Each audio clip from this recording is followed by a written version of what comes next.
សួស្តីអ្នកទាំងអស់គ្នាខ្ញុំនឹងបង្ហាញអំពីការបន្ថែម clear ថ្មីនៅក្នុងភាសាដំបូងឡើយគឺខ្ញុំធ្វើការចូលទៅលើ menu setting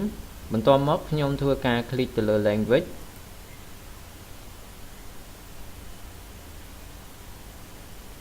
បន្ទាប់មកខ្ញុំ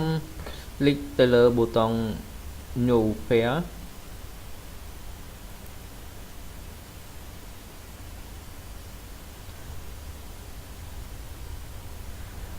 ហើយវានឹងបង្ហាញប្រអប់ដើម្បីយើងធ្វើការបញ្ចូលព័ត៌មានរបស់ភាសាបន្ទាប់មកខ្ញុំធ្វើការបញ្ចូលពាក្យរបស់ clear ឧទាហរណ៍ថាខ្ញុំបញ្ចូល name បន្ទាប់មកខ្ញុំធ្វើការបញ្ចូល clear ជាភាសាខ្មែរ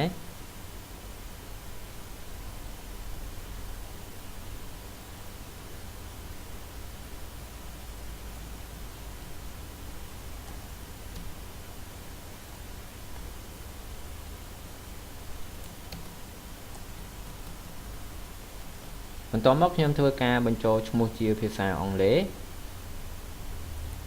បន្ទាប់ពីបញ្ចូលអស់ហើយគឺខ្ញុំ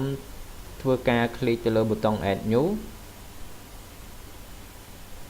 ជាការស្រេច